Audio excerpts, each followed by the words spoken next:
வணக்கம் மக்களே.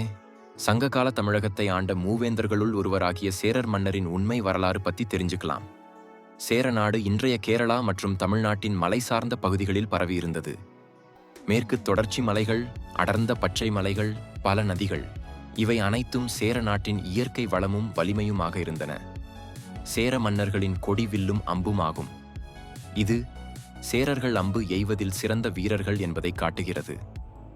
போரில் மட்டுமல்ல, நாட்டின் பாதுகாப்பிலும் சேர வீரர்கள் மிகச் சிறந்தவர்களாக விளங்கினர். உதியன் சேரலாதன் மகாபாரத போரின் போது பாண்டவர்களுக்கு உணவு வழங்கிய புகழ்பெற்ற சேர மன்னர்.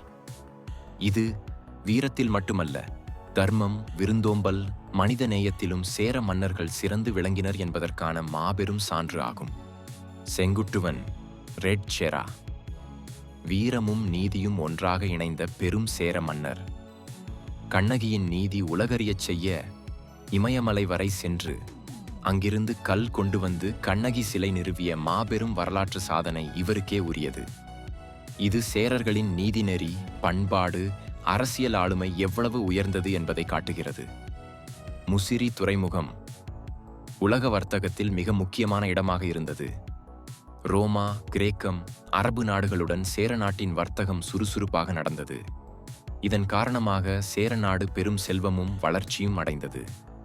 சங்க இலக்கியங்களில் சேரர்கள் அகநானூறு, புறநானூறு, பதிற்றுப்பத்து, இந்த சங்க இலக்கியங்களின் பல பாடல்களில் சேர மன்னர்கள் குறித்து தெளிவான குறிப்புகள் உள்ளன. இவை அனைத்தும் நமக்கு கிடைத்துள்ள உண்மையான வரலாற்றுச் சான்றுகளாகும். இந்த சேர வரலாறு உங்களுக்கு பிடித்திருந்தால் லைக் பண்ணுங்கள், ஷேர் பண்ணுங்கள். அடுத்த வீடியோவில் சோழர் பற்றின உண்மை வரலாறு வேணுமா? கமெண்ட் பண்ணுங்க.